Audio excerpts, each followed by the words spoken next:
Hey, mom friends! This is Functional Medicine for Moms, where we look at motherhood through the lens of functional medicine. I'm your host, Kelly Moline, a pharmacist with advanced training in functional medicine. From pregnancy and postpartum to everyday parent life, we talk root causes, natural solutions, and real stories from our own family's journey, plus conversations with experts along the way. Hey, mom friends! Welcome to another episode of Functional Medicine for Moms. I'm very excited for today's episode because I have a psychologist on board today to talk all about postpartum mental health and how relationships shift that first year, especially with your spouse, and what that looks like. I know it can differ for everyone, but I'm 9-10 months in postpartum now, and I can definitely share that I've had a lot of experience with how my relationship with my husband Landon has shifted for good and for some stressful times. So I think a lot of people can relate to that, and it's really hard to know what to expect. I know that we try to have a lot of conversations beforehand, but until you're in it, it can be really hard to know what to expect. So that's why I invited Dr. Powell with us today. So I'm going to introduce her. So Dr. Abigail Powell is a licensed clinical psychologist, prenatal and postpartum expert, and your crunchy therapy bestie, helping moms love motherhood again. A lifelong Texan and mother of 3, Dr. Powell brings both professional expertise and personal experience to her integrative work with women and families. After earning her bachelor's, master's, and doctorate in clinical psychology, Dr. Powell began her career supporting mothers through the emotional transitions of pregnancy, postpartum, and parenting. Her passion for maternal mental health grew out of her own experience as the first in her friend group to become a mom while living far from family. That season of loneliness showed her just how essential community, informed care, and self-compassion are for mothers. As the spouse of a former active duty Navy SEAL, Dr. Powell has lived the realities of resilience and transition firsthand.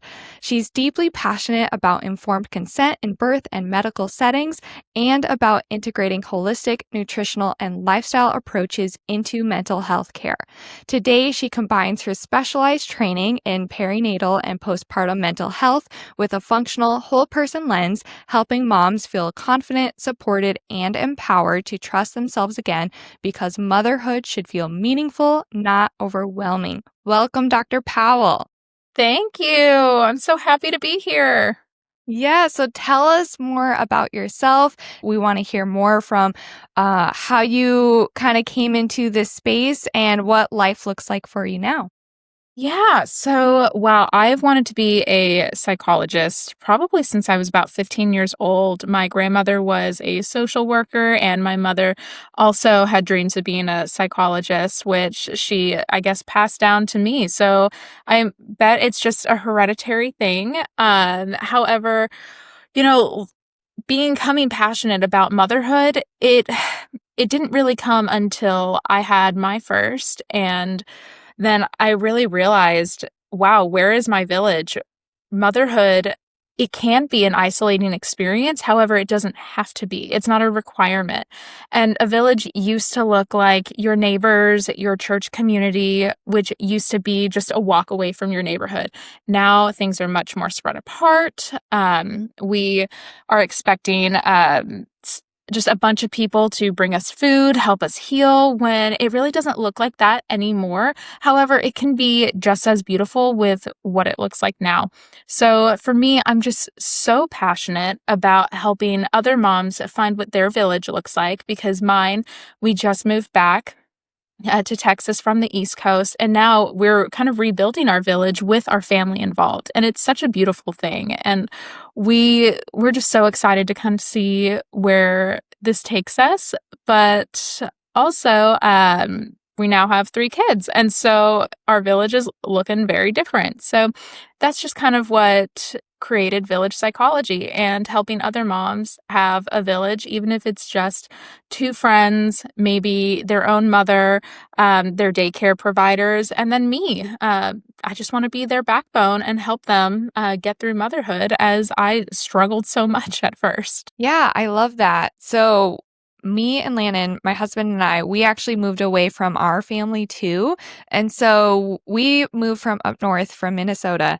And so coming down here, we also didn't have that typical village. And then his mom actually did move down after us. So now she does live with us. So it really does help that like village perspective. But yeah, we don't have a lot of that family. Like my family is still far away. So that didn't look like exactly what I envisioned at first. So it can be really hard. And yeah, postpartum, I think now going through it, I know how much more it involves rather than before I went through it and someone had a baby, you just expect them to be like up and about and normal again within a few weeks. And that just like is mind blowing to me now. The postpartum experience is, I mean, it's so different for everyone, but it's such a big process. And whether that's like the physical healing, the emotional healing, the sleep deprivation, all of that. Right. So, I mean, those first weeks after you're having a baby, it's such a whirlwind. You said physically, mentally, emotionally, we are literally losing brain matter as we are pregnant just to build it back up again to accommodate the new baby that we have. There's this huge hormonal shift happening as estrogen, progesterone drop dramatically after birth. And then at the same time, hormones like prolactin and oxytocin rise to help that bonding and the milk production as well. So that combination can make moms feel like they're on this roller coaster with lots of loop-de-loops, steep turns, and lots of drops. So one minute you're teary and overwhelmed, the next you're staring at your baby going, "This is the most beautiful thing I have ever seen." It's such a normal physiological process. And it's just, there's not a sign that anything's wrong. It's your body recalibrating and your mind trying to catch up to the massive identity shift of becoming a mom. So it's normal, but society tells moms that we should uh, bounce back. What does bounce back even mean? Because moms moms will never return to their pre-baby selves, especially not within weeks, physically or emotionally.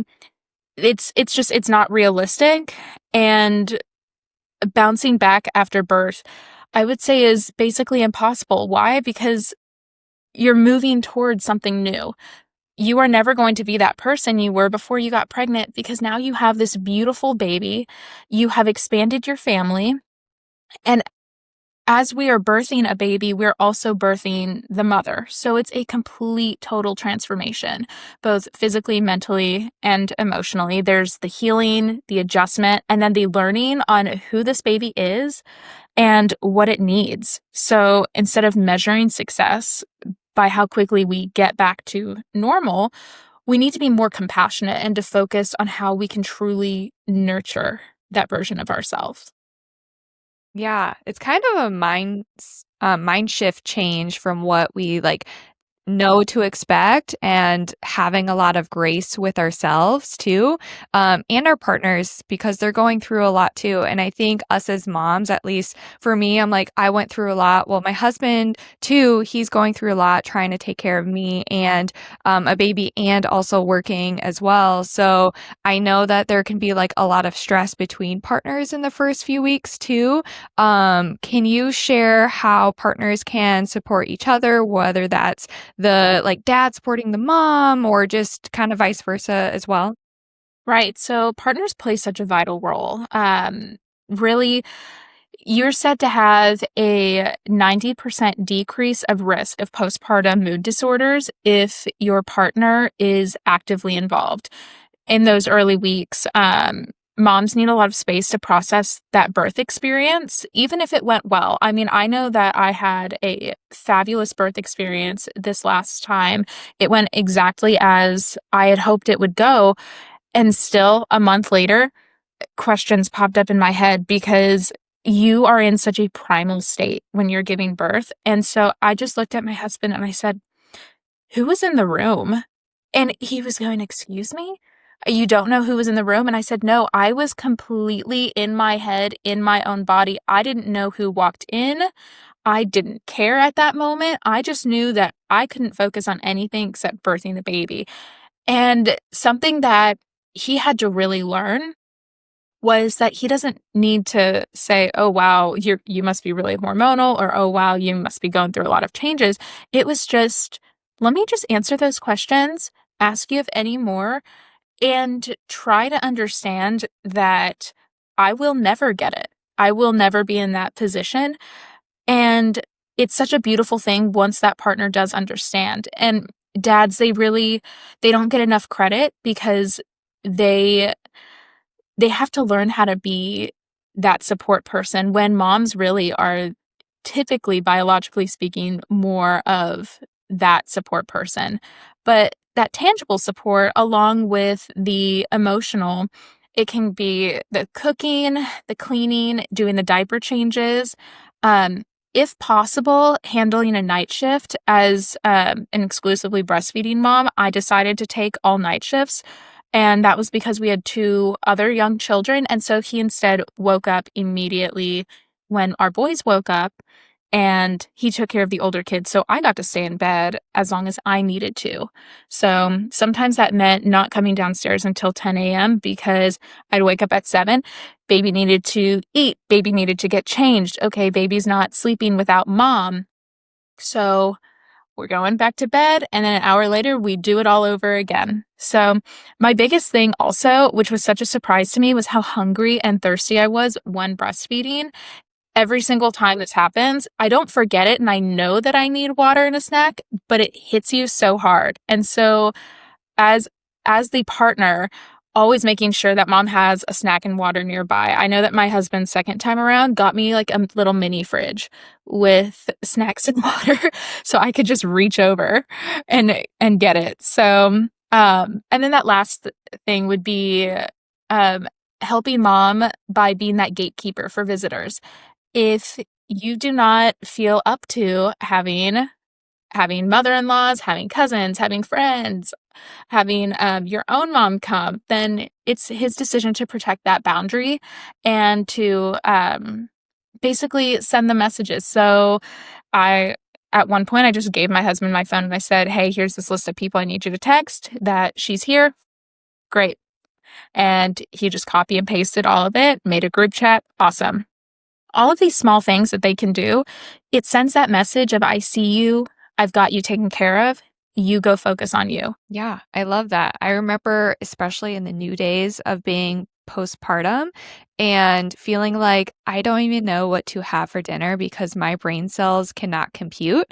And like my brain is trying to keep this little human alive and it doesn't want to do anything else. Completely. I mean, when you talk about, like, what you want for dinner, the it's so funny because you can't think about what you need because your entire, brain goes into, "What does my baby need?" And so that partner is trying to find these answers for you, and you don't even know what your body wants at that moment. You feel so depleted from sleep, from nutrition, and our mental health is directly connected to how our body feels. And so I often remind moms that the night before sets you up for the next day. Now, I always say prioritize rest, and then they kind of laugh in my face because the number one thing people are going to say is you're going to be so tired. But it doesn't really matter about the quantity of sleep that you're having, it's really about the quality. And so that means that you're making sure that you cut off screen time, that you have kind of a calmer night, that you have your routine. So that routine doesn't need to look like an entire, full body shower with, putting lotion on your legs, with reading your book for an hour. It's going to look completely different because now you have a baby that also needs something. So it could be um, washing your face, getting into a different outfit from the pajamas that you were in that day. It could be, yeah, you're like, yep.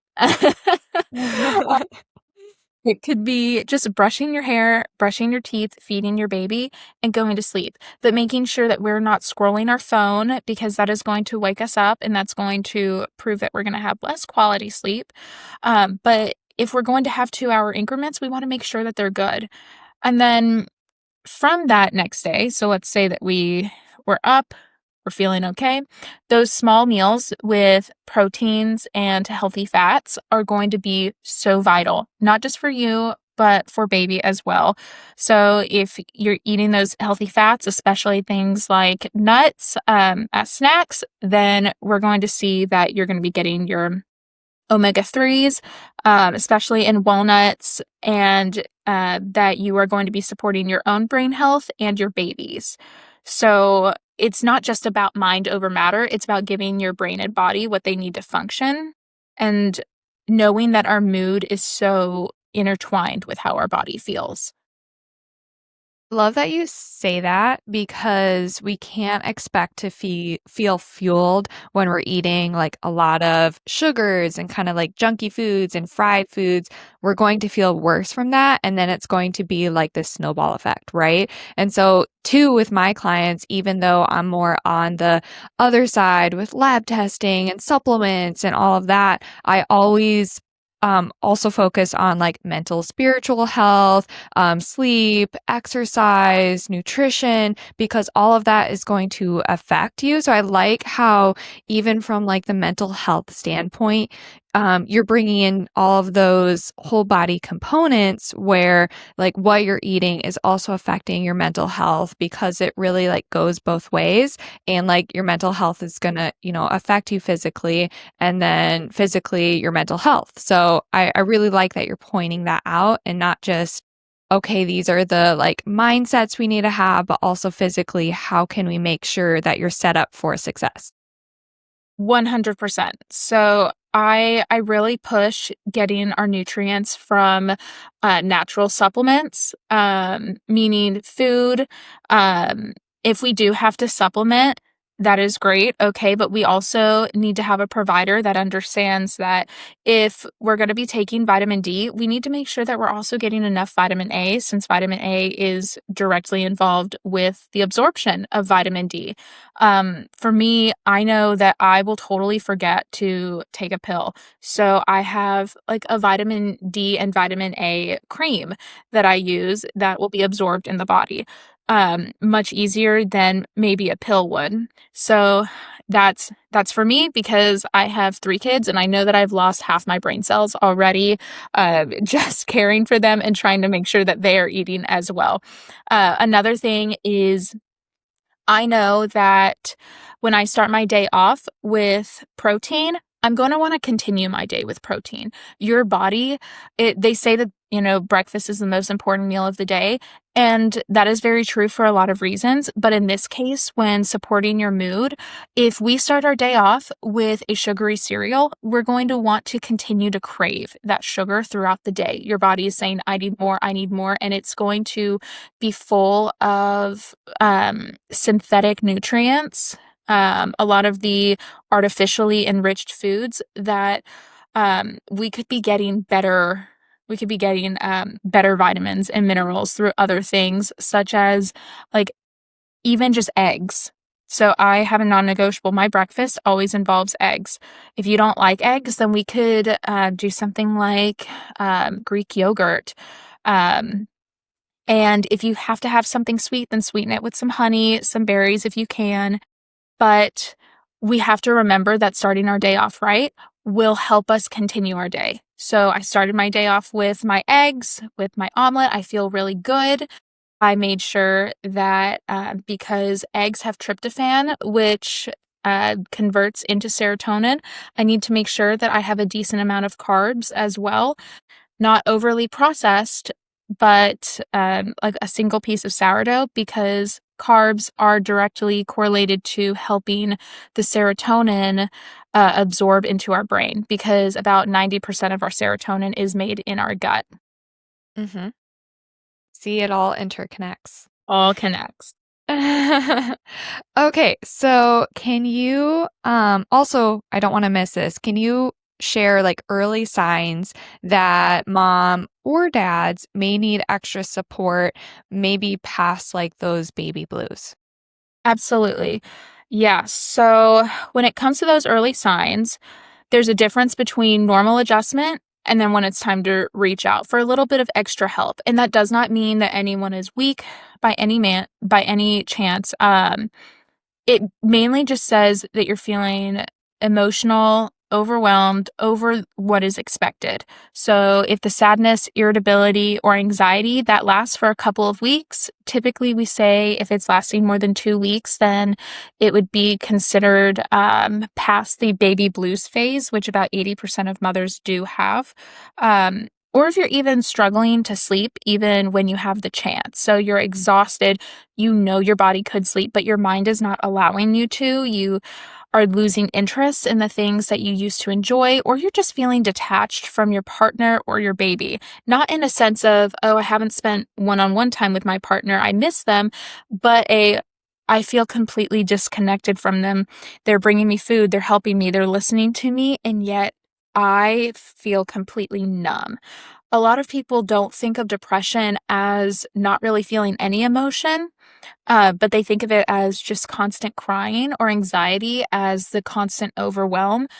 But in reality, it could be hyper functioning as well. So, moms who are not allowing themselves to rest because there are bottles that need to be cleaned that they know that dad can take care of, but they're not going to allow them to. The diaper bag can't be packed unless I know that there are 2 extra outfits in there because who knows if baby could spit up or have a blowout. We got to make sure that baby's clean all the time. And then your brain is just continuously spiraling. So I always encourage my moms to be proactive and not reactive. I will just continue saying that over and over again because you don't want to wait until you're in crisis to get that help. Talking to a therapist early on can actually be a form of prevention and support. I really encourage pregnant moms, especially in that 3rd trimester, to have an intake with me as a proactive way to mentally prepare for labor, birth, and postpartum. Because if they don't need me after they give birth, amazing. I'm going to stay back. But if they do, which happens more often than people may care to admit, they know that they have someone on their side, someone that they've already spoken to, someone that they know can get them in for an appointment, sometimes as early as the next day, because they've already had that intake. The paperwork's already filled out. I mean, imagine having to find a new doctor for yourself after not even knowing what you want to eat. That sounds so overwhelming. Yeah, for sure. Yeah, I could see how having that kind of already done could make it so much easier when you do need it. Like you said, because you can't even figure out what to eat for dinner. So having that and knowing who you're going to go to, knowing that you trust that person can be so helpful just to get into it before you get into that crisis mode. Can you explain? Okay, so like let's go now past the first couple months and now we're into like the first year that you've been doing this for a little bit and maybe mom and dad go back to work, maybe dad goes to work or one spouse goes to work, and now we kind of have the shifting roles of before baby versus after baby. I know a lot of moms decide to stay home with baby afterwards. I know I made that decision, or we made that decision, and we didn't really expect it. Like pregnancy and pre-baby, we were expecting me to go back to work a little bit more, and then I cut back even more. And so I'm going to work like 1 to 2 days a week outside of the home. So I'm a lot of that like stay-at-home mom type of role. And then my husband, Landon, is more of that primary provider type of role. So that has like shifted with our like, I don't know, mental roles, I guess. And so can you explain how that can affect moms and dads mentally and emotionally within that first year? Yeah, so that first year is a season of massive adjustment. There's the exhaustion, that new responsibility, the hormonal changes, and a total shift in identity for both moms and dads. You're both learning new roles and you're doing it while sleep deprived, which is just adding to the pot. So, common stressors include feeling unseen or unappreciated on both ends, resentment over who's doing what, and then the sense of almost keeping score. it's so easy to slip into that survival mode where every conversation kind of feels transactional. Did you feed the baby? Whose turn is it to get up? Instead of feeling like partners, though, it can start to feel like coworkers running in a tiny, unpredictable startup, if that makes any sense. But traditionally, like you said, we see the mom take on the more caregiver role for the emotional labor, while dad or the partner feels the pressure to provide or hold it together. And that can cause emotional distance sometimes for many moms, especially if they're home with the baby. It can feel really isolating, like the world keeps moving, but she's just kind of standing still. Meanwhile, partners often want to help and don't really know how or feel like they're not really doing it right because everyone is just kind of in the house feeling misunderstood at that time.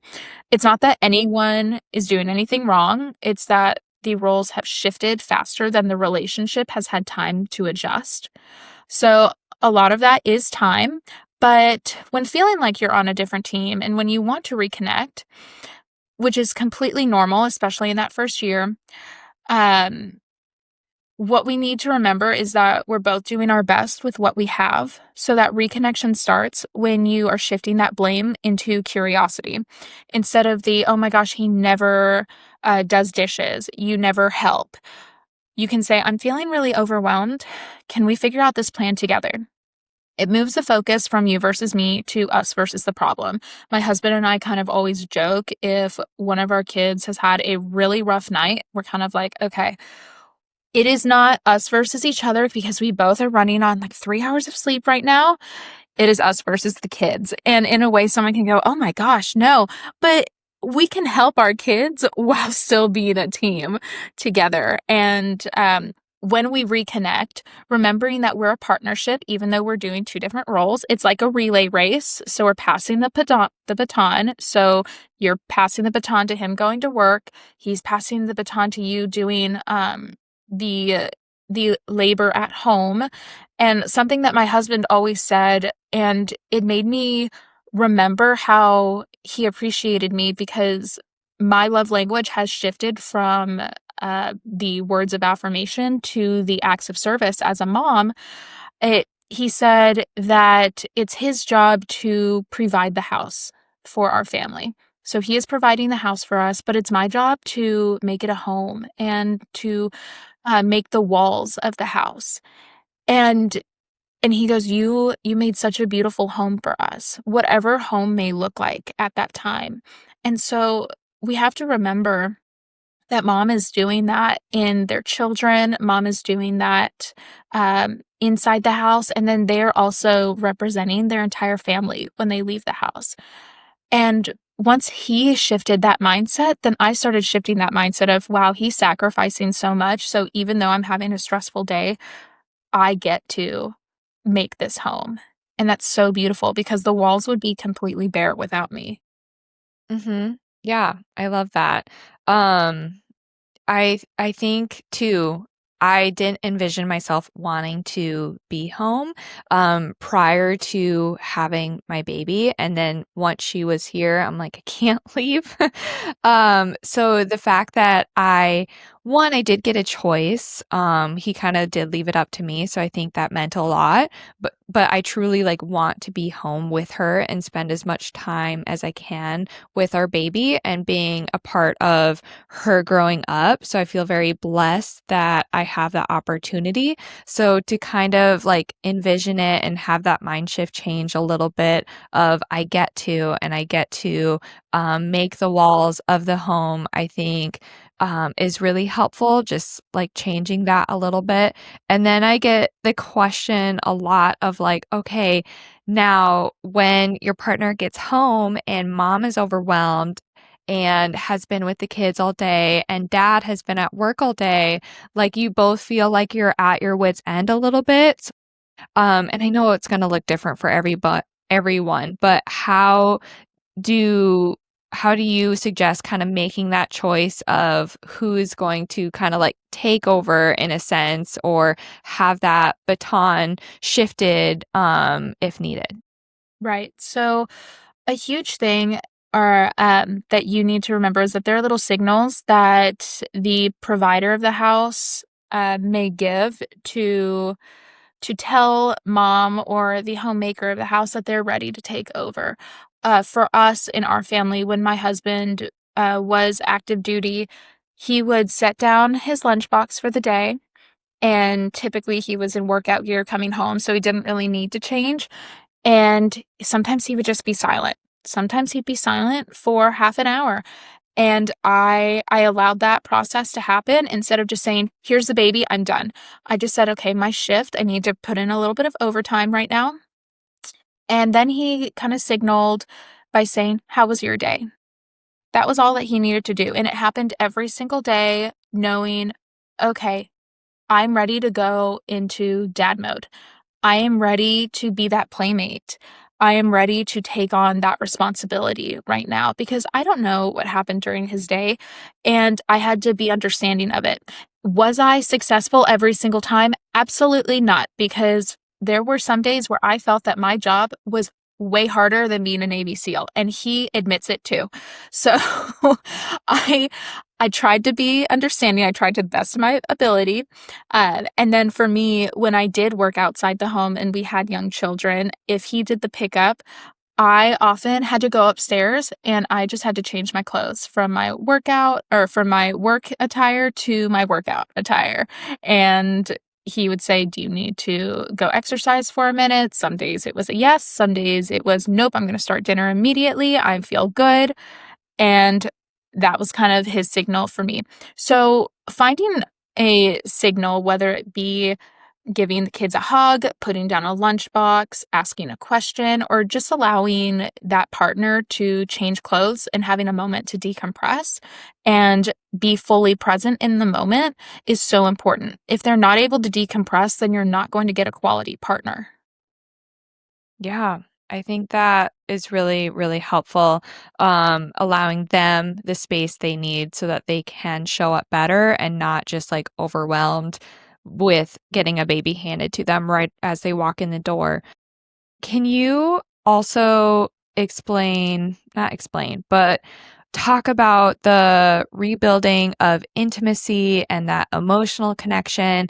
I think with partners that look so different, whether that be like the physical intimacy or because I think in my experience from our relationship or even hearing from other couples that like the spouse, the dad feels sometimes more connected with that like physical intimacy and the mom feels like that emotional connection.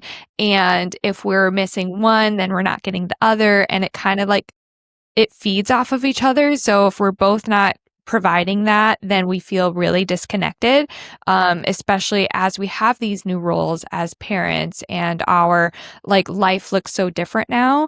And even though we're like months and months in now, it's still like this new thing for us. We're still learning. So can you kind of dive into that?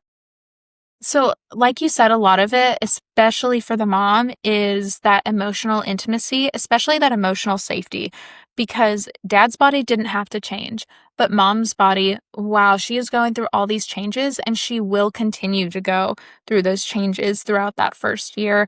And then beyond, especially if you're planning on having more kids. So there's almost like that self-consciousness of, do they find me as attractive? Because we're not able to have that physical closeness at all times. Usually, when mom is at work, she's not really thinking about it. However, her workplace does not change, whether she's on night shift or day shift, it's still at the home. And so she can't really do that mental shift of, okay, I'm back in my relationship and I'm thinking about that physical closeness. Instead, she can think about it all day because it's in the same four walls of the house. So yes, intimacy often looks very different after baby, and that's okay. It's actually more exciting that way.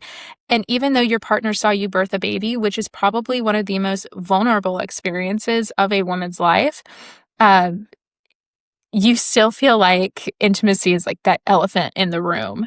So it's less about rushing back into that physical connection and more about rebuilding that emotional closeness. So starting small, meaning a hand on the shoulder, a shared laugh, a few minutes of real conversation without a phone or a baby in between you. And then as that emotional safety returns, that physical connection tends to follow very naturally. And we need to remember, especially our partners, need to remind themselves that when we're at home, we often have a child all over us. And so we're going to feel touched out in a lot of different ways. So maybe partner does not sit as close to us, but maybe just rests their hand on our leg. And sometimes for us, it's still space, but it's not space. And they're saying, I'm here for you and I'm going to let you be. And sometimes now it's mom's turn to initiate. I like to really remind the couples that I work with that you're not really trying to get back to who you were before the baby. You're trying to build something brand new together because it's a new chapter and it's okay if it looks and it feels different. Yeah, I like that. Not comparing what it was before baby, or not comparing, how other relationships are too, because everyone is so different with that. But building something brand new. I like that. And then many women feel like they've lost themselves with motherhood, especially if your role has completely changed, and you're in more of that homemaker role, especially with like the first baby. And then, so can you like go into that a little bit? Yeah, so I think every mom at some point has that moment of looking in the mirror and saying, okay, well, where did I go? It's such a common feeling and it's very, very normalized, or it needs to be in those early years. Motherhood is all consuming. Your time, your body, your energy, even your sense of purpose are all wrapped up in caring for somebody else. And you're going, well, what about me? And you just have those moments of, I used to be doing this, I used to be doing that. And I was what society deemed as successful. But right now, as a mother, what am I? So that identity shift also happens where the person that you were before baby doesn't really fully fit anymore, but you haven't really quite figured out that new version of yourself. No one really prepares you for that. Society doesn't prepare you for that. We celebrate the baby, but we rarely celebrate becoming the mother. So when moms say they feel like they've lost themselves, what they're really trying to describe is that process of transformation.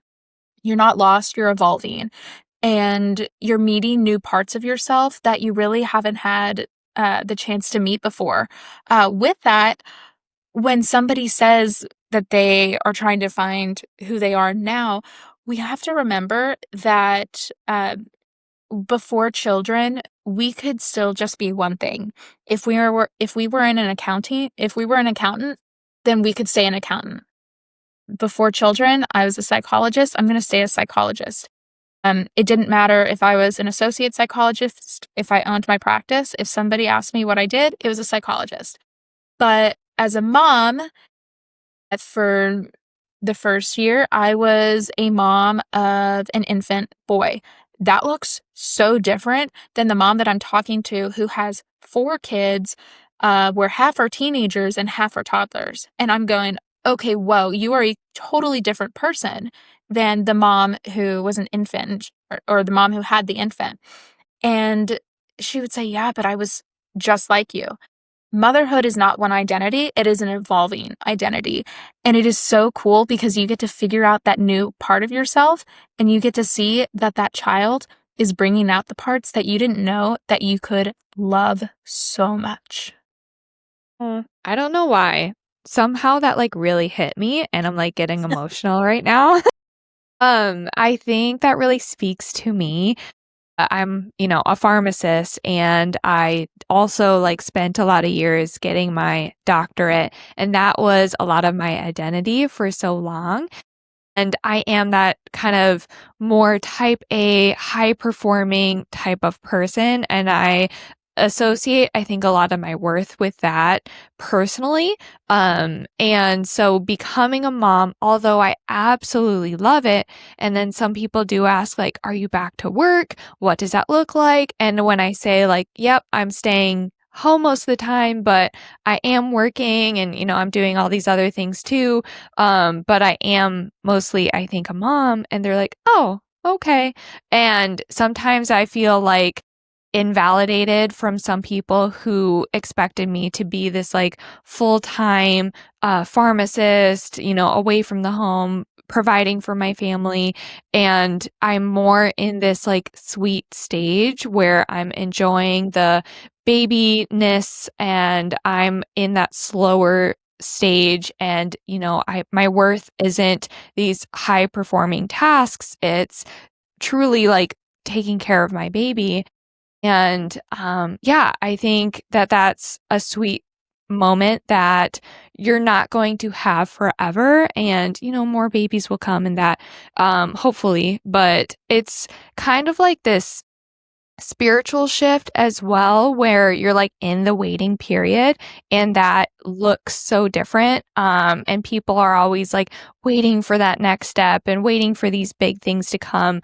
But that waiting period is also really important, and just kind of like trusting God with those times, and knowing that that plan is going to be set out for you, but it may not be your plan initially, and that's okay too. Anyway, that really spoke to me. So thank you for that. Yeah, well, I always say that motherhood is my mission. So when I'm taking my kids anywhere, somebody asks me what I do, even without my kids, I usually talk about my kids first because that is the most important thing to me. However, I kind of remind myself, oh, I am the psychologist. Oh, I do have my own practice. Oh, I do all of these other things that people would probably find to be so much cooler. Other moms, when they talk to me, like if we're at the park or anything like that, if they ask if I work or anything, and I tell them, there's almost like an intimidation. And I'm going, oh no, trust me, when I see stay-at-home moms, I am going, you are truly raising the next generation. And that is exactly why I started my whole practice, because not only did I want control of my own time, like I was telling you before we were recording, I got to build a train track this morning as I was nursing our baby. And so I was able to meet every single child's needs at that moment. And it was the coolest thing ever because then 10 minutes later, I get to go on and talk about another thing that I'm passionate about. It is such an honor. But if somebody tells me what I did today, the first thing I get to talk about is building a train track with my kids. They're probably not gonna think that it's nearly as cool. However, I do. And that's what's really Yeah. important. Like, when you're rebuilding confidence, especially, um, we have to remind ourselves that confidence means that it's very internal. So, not only if we're talking about, like, confidence in our body, okay, great, but confidence in who we are. So, if if we are telling people, "Yeah, I'm working 1 or 2 days a week," yes, that is 100% invalidating because, basically we are thinking about what another person is thinking about us when in reality, we need to be thinking about the mission that we have as a family. What are our family values? How am I contributing to this household? And right now, it does not seem like it's important that your family has that second income. It seems like it's more important that they have a present mother and that 1 or 2 days a week is mainly, I don't wanna call it a break, but I truly see my practice and my work as my self-care in a way. I feel so revived talking to other moms, and I feel so energized. So when I'm done with that for the day after just a few sessions, I get to go back and I get to be fully present with my kids. So I can assume that maybe the same is for you, those 1 or 2 days a week, it's because you still love what you do, you just love being a mom more, and that is so important. So that's kind of your way of saying, hey, I matter too. But other moms, maybe moms that don't have those 1 or 2 days a week, they maybe have 15 to 20 minutes, which is usually what I have when trying to put my daughter down for her nap. where it's, sitting outside for a few minutes and watching my kids hit their baseballs off the tees with the monitor right next to me. It's journaling during nap time. It's finally scheduling that therapy session that you meant to do. Um, a lot of that self trust that you have in yourself is noticing that you have a voice again. And so moms are constantly bombarded with the advice from the media, from family, from professionals that drown out that intuition, that make you feel so invalidated. But one of the best things that you can do is pause and you can ask yourself before making decisions, what feels right for me, my baby, my family values? That practice of asking yourself that helps rebuild that internal confidence and that calm in second guessing what's so common in motherhood. So when you feel invalidated by somebody kind of reacting negatively to what you do, you just go, okay, but what are our family values and what do I need to stay true to myself and my family? What do I need for that? And so I always remind the moms that the confidence doesn't mean that you never doubt yourself. It just means that you're showing up even when you're unsure. And then when you do doubt yourself, you're also giving yourself grace. Yeah, I love that. You hit the nail on the head, right? Like I want, especially during this time, to spend time with our baby Danielle, and that is a higher priority on our list right now than having that more income for our family. So yeah. And then with like the theme of we're not just trying to survive, and then eventually, hopefully, after you are sleeping a little bit more, we're trying to get into more of that thriving relationship. And so what may that look like with you and your partner, even when life is messy and busy? Yeah. So, there are going to be times when you and your partner are so stressed with work, with family, with everything in between. And while you're rediscovering yourself, you're also rediscovering each other and who you and your partner are both becoming. So that relationship after baby is never going to look like what it did before, and it shouldn't, because you've both changed. And what is so beautiful about being in a partnership is you're both accepting each other for the change, and you're both wanting to be better.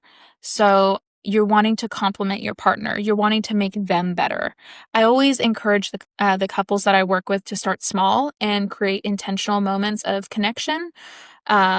That could be 5 minutes of eye contact in the kitchen, not just like staring at each other, but sitting together after that bedtime routine without scrolling and without just leaving like a quick note for each other saying, "Hey, I'm gonna go do this." No, 5 minutes, let's chat.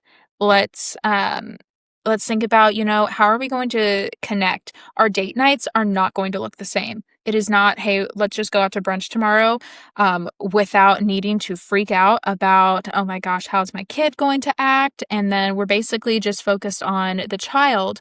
Instead, one thing that my husband and I do is we'll have like date nights in. So we'll wait to eat until after the kids are in bed, and then we'll chat. Even if it's watching a movie, y'all don't always need to talk. If it's just watching a movie after being completely mentally exhausted, sitting next to each other, holding hands, that can sometimes mean so much more for connection. And it's really those little daily things and not those big moments. So, another thing is asking each other, how are you really doing? And then listen. So, how are you really doing? Not just how was your day? Good. Okay, cool. But making space for each other's emotional worlds. So you're building trust and that partnership.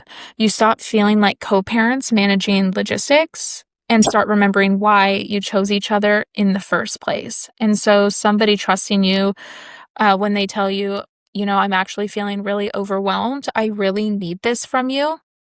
That means so much more. When you're talking about, the changing relationships, this morning as I was getting ready, I had my daughter sleeping in our bed, and then I had our 4-year-old and 2-year-old come in and out. And then my husband kind of come in as well while I'm like trying to pump before this, while I'm trying to get my hair done, put some makeup on, and try to choose an outfit that makes me look decently presentable. I got really overwhelmed. And and then, the two little boys run out of the room, and I was like, "Oh my gosh. Our life would be a lot quieter if we didn't have two screaming boys at 7 a.m." And he goes, "Yeah, but we probably wouldn't be as happy." And for me, I was Oh, like, "You are so right." And it almost brings tears to my eyes because yeah. amidst all the chaos, with me at the time only being 2 months postpartum, I was feeling really overwhelmed. And he goes, "Okay, but they are kind of awesome." And I was going, "You are so right," because the joy in seeing what you created go out into the world and, become their own little selves, it is such a beautiful thing. And then you realize that you did that together. And that's so awesome. That is. Okay. So I don't know. I am like past the newborn postpartum, but I'm just emotional today. See, hormones don't change immediately, but you keep bringing, maybe it's a psychologist in you, but I'm like, wow. Right. Yeah. Well, it's funny because thriving after baby doesn't mean that you have to be picture perfect. It's not about having the clean house, which honestly drove me and my husband crazy with the first two. That third, we just threw everything out the window. It's not about having a predictable schedule because, I mean, what even is that when you have a child that is on their own timeline? It's not about having an organized calendar. Trust me, I have like three of them. Uh, but it's really about feeling connected to yourself, your partner, and like I said, those values. So even when things are chaotic. So the kids are getting up, they're running around the table, they're not eating their food. Okay, great. However, for example, we've been doing this thing where we talk about gratitude. So I say to my son at the end of the day, after we say our prayers, I'm like, "What are you grateful for?" And he'll tell me three things. And usually it's something like Lightning McQueen, his friends, something like that. He'll throw in a sibling or two at the time, whatever. But amidst all the chaos, my 4-year-old stops and he goes, "Mommy, what are you grateful for today?" And I immediately kind of look up and I look at my husband. It was almost a face of, like, something worked. Something that I did, that consistency, that practicing gratitude. And amidst all of me raising my voice, feeling really stressed out in the moment, he looks and he's like, "You need some gratitude in your life." I mean, a 4-year-old. And so I said what I was grateful for, and then I just kind of popcorned it to my husband. My husband said what we were grateful for, and then suddenly we're all laughing together.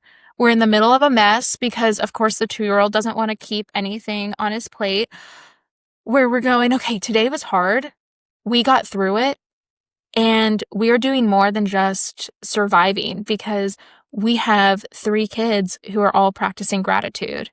And so we need to give ourselves that permission to go through this season instead of trying to go back to how things were. Because in reality, amidst all the chaos, everything is actually getting so much better. Yeah. So thriving doesn't mean you, like you said, that picture perfect household and everything is clean. It really comes down to your values. And so, again, a little bit of mind shift change on what that really looks like for you and your family. And then I want you to have the space to talk about your doula referral program before we wrap up, which I think sounds really cool. Can you explain more of what that is? Yeah, absolutely. So this program is actually something that I'm really passionate about because it's both personal and professional for me. When I had my first baby, I remember thinking, how on earth would I find a therapist right now? Because I felt completely overwhelmed. My husband had to leave on a work trip almost immediately. I did not know what in the world I was doing, and I had basically no resources. So between the feedings, exhaustion, and trying to adjust to this new identity, the thought of searching for a therapist, doing a consultation, waiting for the intake, having to do paperwork, and basically go through my entire history from start to finish. It really felt impossible, and it was more of a deterrent from getting help. So that's really where this program was born, from wanting to make it easier for moms to get that mental health support before they hit their breaking point. It's about that proactivity versus reactivity. So the referral program is designed to bridge that gap between pregnancy and postpartum. It allows doulas and I to work together to support holistically, both emotionally and physically.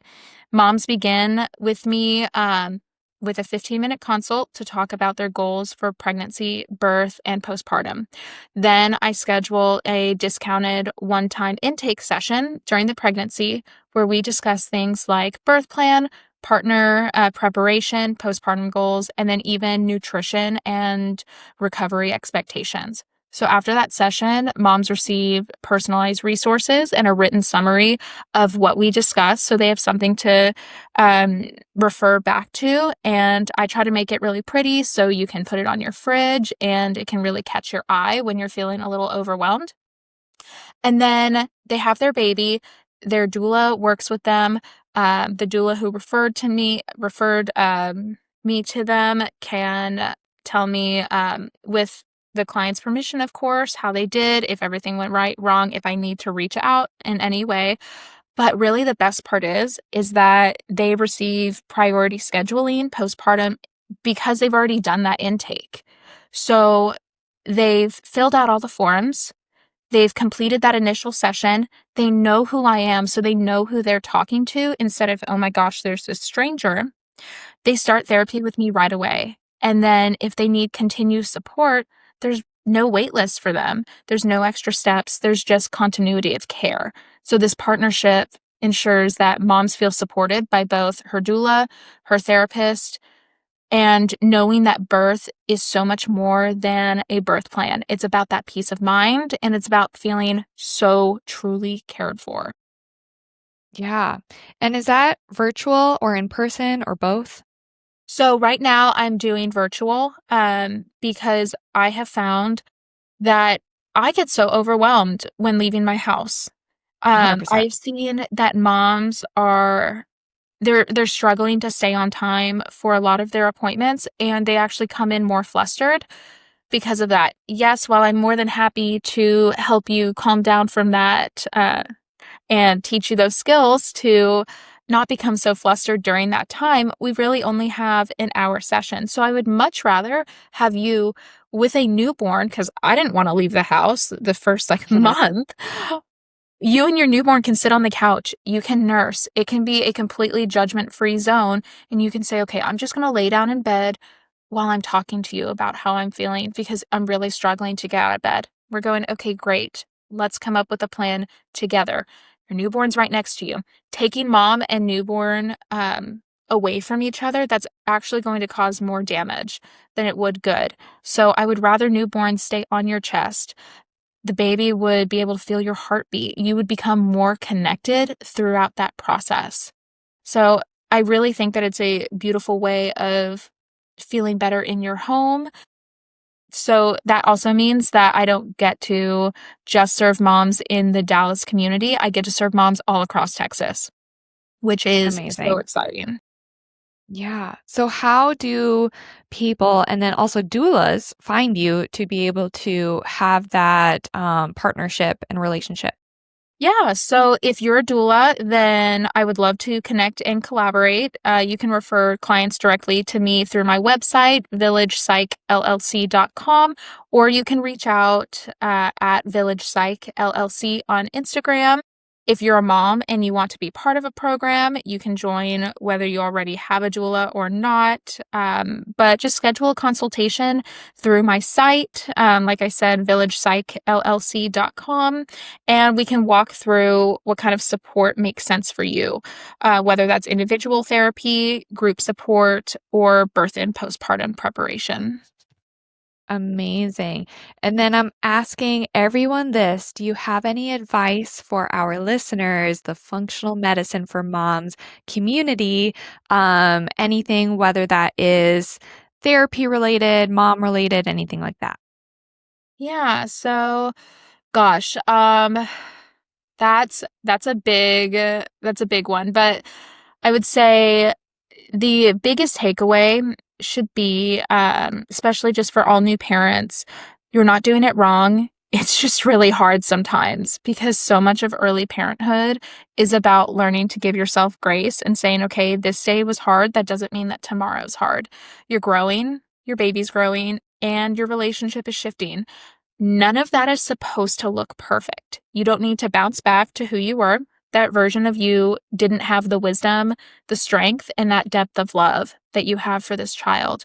Because motherhood is such a transformation, not a return to who you used to be. Because before motherhood, I only thought about myself.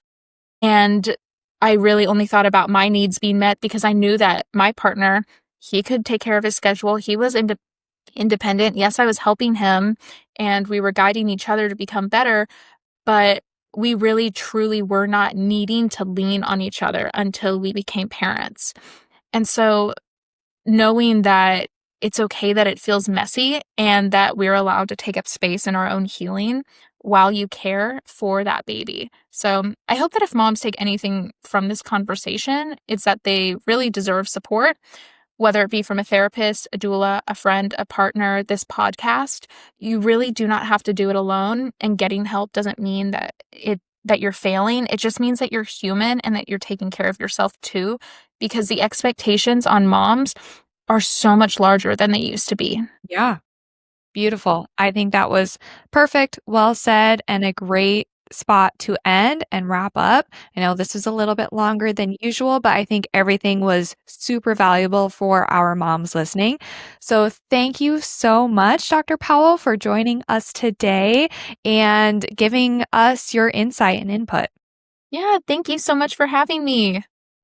Thanks so much for listening to my podcast, Functional Medicine for Moms. If you enjoyed today's episode, make sure to subscribe so you never miss one, leave a quick 5-star review, and share it with your mom friends who love it too.